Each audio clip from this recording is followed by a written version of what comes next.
Alors je me présente d'abord, je suis berger, je possède des milliers et des milliers de moutons qui m'obéissent au doigt et à l'œil, et aussi à la baguette.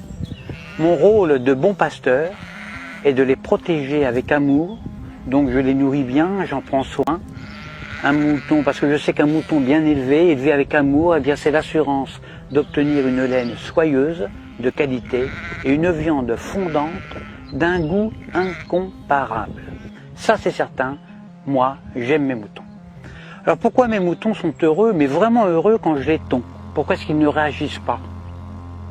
Pourquoi est-ce qu'ils ne réagissent pas quand je les vaccine, quand je les sacrifie sur l'autel de la gastronomie? Il y a un mystère, il y a un mystère. Surtout quand on sait que moi, je suis qu'un petit bonhomme fragile, qui ne ferait pas le poids face à un mouton en colère. Un seul mouton en colère, un seul bélier peut me tuer d'un seul coup. Eh bien, le secret, le voici. Pour qu'un troupeau de milliers de moutons soit docile, soumis, obéissant, eh bien, il suffit de jouer soit sur la peur, soit sur leurs besoins de sécurité. Exemple, quand j'ai besoin de les tondre, ou de les vacciner, ou de les confiner, ou même de les mener à l'abattoir, eh bien, je leur crie « Attention, vous avez un loup ! Il y a un gros loup !» Donc là, je joue sur la peur. Courez vite dans la bergerie, allez vite, vite, vite, réfugiez-vous là-bas. Besoin de sécurité. Et là, dans une psychose collective, où ils se piétinent les uns les autres, ils se carapatent tous dans la bergerie, sans même réfléchir, parce qu'ils sont heureux de se retrouver en sécurité, confinés dans la bergerie, loin des dents du loup. La peur court-circuite la réflexion. Elle fait exploser leurs neurones. Alors déjà, qu'un mouton, il n'y en a pas beaucoup. Alors pendant que leur attention est dirigée vers le loup, eh bien moi, tranquillement, je les tonds, je les vaccine, je leur tatoue le gigot, je puce les rebelles, je castre les chefs, bien sûr, en leur injectant des médicaments, etc., etc. Et quand j'ai fini mon travail, eh bien, je les relâche tout doucement par petits groupes. Alors c'est vrai qu'ils se sont fait tondre, ça ils s'en rendent compte, ils le voient, mais ils sont heureux d'avoir échappé au gros loup. Ils sont tondus, mais encore vivants, donc contents, heureux. Je les fais alors bêler tous en chœur à la tombée de la nuit et je leur demande de m'applaudir à 20 h au moment du journal télévisé qui leur raconte qu'ils ont échappé vraiment à un grand danger. Alors bien sûr, sur le nombre, il y a toujours quelques rebelles, des moutons noirs, qui sont des moutons plus intelligents que les autres, qui comprennent, ils ont pigé mon stratagème. Alors ils essayent, ils tentent désespérément d'expliquer à leurs frères moutons, à leurs congénères, que si le loup en croque 2 ou 3 seulement, le berger, lui, est beaucoup plus dangereux, puisqu'ils finiront tous sur une table en méchoui, ou sur la table pascale. Alors il faut les gérer, ces moutons noirs, qui ne veulent pas rentrer dans la bergerie. Parce que ce sont des rebelles, ce sont des esprits libres. Alors à ceux-là, soit je leur montre mon bâton, soit je les fais mordre par mon chien.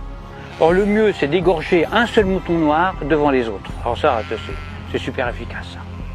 Pour un seul de sacrifié, j'en terrorise des milliers qui deviennent, mais alors, doux comme des agneaux. J'en tue un et j'en soumets des milliers. C'est comme ça qu'on étouffe la moindre velléité de révolte. Alors, il y a de nombreux hommes politiques qui viennent me demander de les coacher. Alors que moi je ne suis qu'un simple berger, je suis qu'un pauvre berger. Mais s'ils me le demandent, c'est justement parce qu'on peut utiliser ces méthodes, les méthodes de berger, chez les humains. En effet, la différence entre le comportement des moutons et celui des humains, eh bien c'est que justement il n'y a aucune différence. C'est ça le secret. Le secret est là, il n'est pas ailleurs. Donc, quand on veut faire passer une loi impopulaire, qui ne fait pas plaisir, eh bien on le fait pendant que la population a peur. Par exemple, on parle de crise climatique, de crise de la dette, de crise financière, de tempête, de canicule, de terrorisme, de crise sanitaire, etc., etc. À cause du coronavirus, là on joue avec la peur, eh bien on a réussi à confiner non pas des milliers de moutons, mais des milliards d'humains sur toute la planète, sur toute la Terre. Des humains, confinés comme des animaux. Des humains déshumanisés. Et le pire, le plus révoltant, le plus dramatique, c'est que les chefs rebelles ferment leur gueule. Les grands chefs, ils acceptent aussi leur confinement. Alors la seule solution pour s'évader de ce piège machiavélique serait un réveil collectif. Alors moi personnellement, je ne perds plus mon temps à essayer d'éclairer les blaireaux. Ça sert à rien, ça ne sert strictement à rien.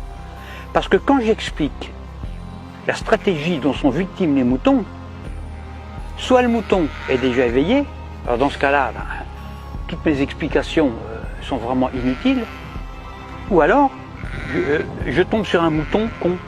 Et si c'est un mouton con, il ne comprendra rien à ce que je lui raconte. Parce que justement, c'est un mouton con.